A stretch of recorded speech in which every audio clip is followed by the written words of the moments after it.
Assalamu alaikum. Dear brothers and sisters, here is a new video for you. It is on the al-Mu'minin Hazrat Aisha radiyallahu ta'ala anha. Hazrat Aisha Siddiqa radiyallahu ta'ala anha attained maturity earlier than other women generally do. Allah bestowed it to her for the sake of His beloved Prophet. Allah bestowed innumerable blessings, endowments and miracles on the Prophet. His youngest wife, being opulently youthful in her 9 years age, was one of these blessings. You may believe it or not, but it happened. Yes, naturally. The jovial consummation of her marriage at that age was one of the miracles of the Prophet. You know, miracles happened in the lives of the Prophets. Hazrat Aisha spoke for his mother's virginity just after his birth. Hazrat Yusuf was declared sinless by a baby in the cradle. Miracles happen. Hazrat Muhammad consummated his marriage with a 9-year-old wife in the utmost joy and happiness on both the sides. I mean joy for both husband and wife. And they became the happiest couple of all time in the whole world. Here is an example of their love.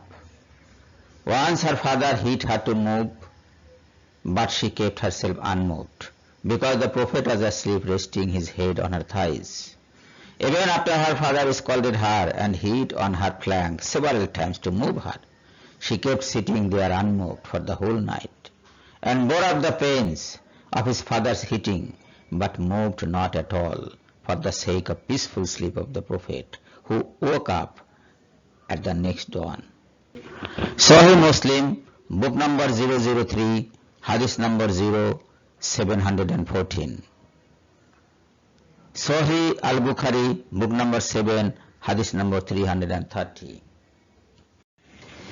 Her unimaginable heavenly love for him is proved by the fact that he died in her loving lap, leaning the head on her neck. Sahih al-Bukhari, book number 53, hadith number 332. No, you are nobody to challenge, and you don't have any right to challenge. You cannot treat a prophet's affairs like those of a common man, unless you are an unbeliever. You cannot take this issue as a proof on your side. You are a fool if you wickedly do such a heinous thing. More than 3,000 miracles happened in the Prophet's life. You may believe those miracles or not, but those happened. The criminals tried to falsify his prophethood by denying these miracles. But number of his miracles is the highest among all the prophets. At least 3,000. One of these miracles was milking a virgin she-goat in the name of Allah to satisfy his and his companions' thirst and hunger. After that incident, the goat gave milk to its family for the whole life. Let the criminals succumb to this information. We know about Hazrat Aisha radiyallahu ta'ala anha's marriage, her age and her happiness from her own narration. Anybody can see the hadith concerned in Sahih al-Bukhari and Sahih al-Muslim. Here is it. Just click on it to read. Please see Sahih Muslim, book number 008, hadith number 3309. This hadith proves that, number 1, she was the most intelligent woman of her generation, and she remembered everything since she was 6 years old. Other women cannot necessarily do it.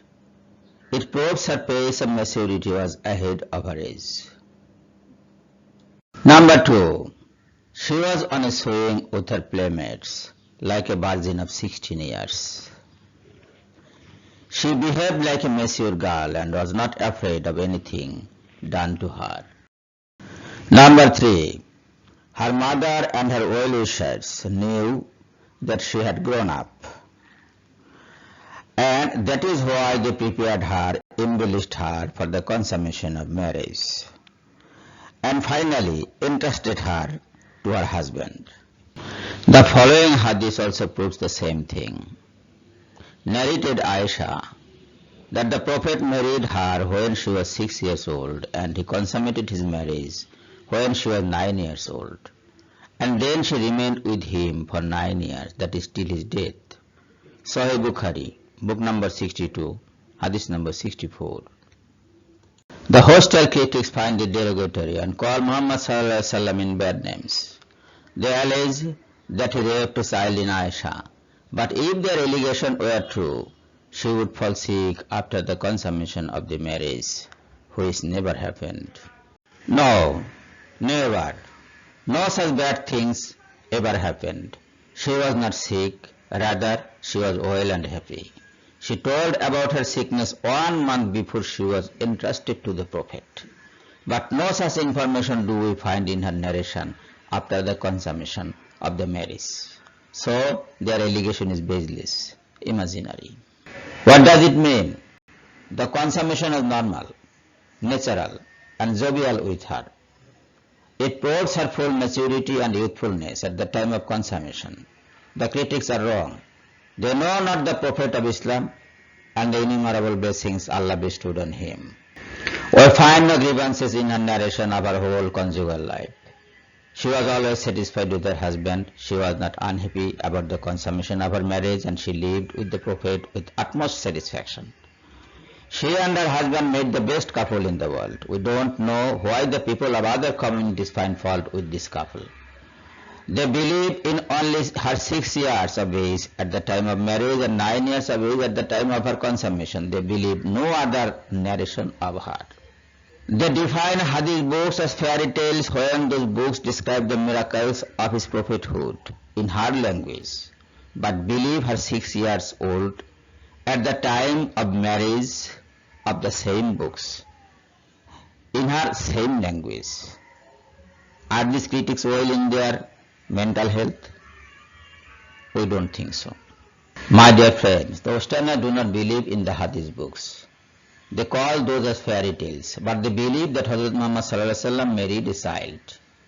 Wherefrom have they collected this information? From the hadith books in which they do not believe, which they call fairy tales. They disbelieve the narration of Hazrat Aisha radhiyallahu ta'ala anha when she says that she saw the Prophet profusely sweating at the time of revelation of the Quranic message, even in the coldest night.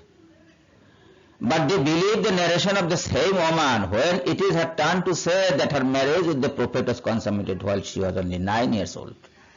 Why do they play this double game of belief and disbelief with the hadith books? Only to fight cunningly against the prophethood of Hazrat Muhammad sallallahu alaihi wasallam. Should we believe these hypocrites? No.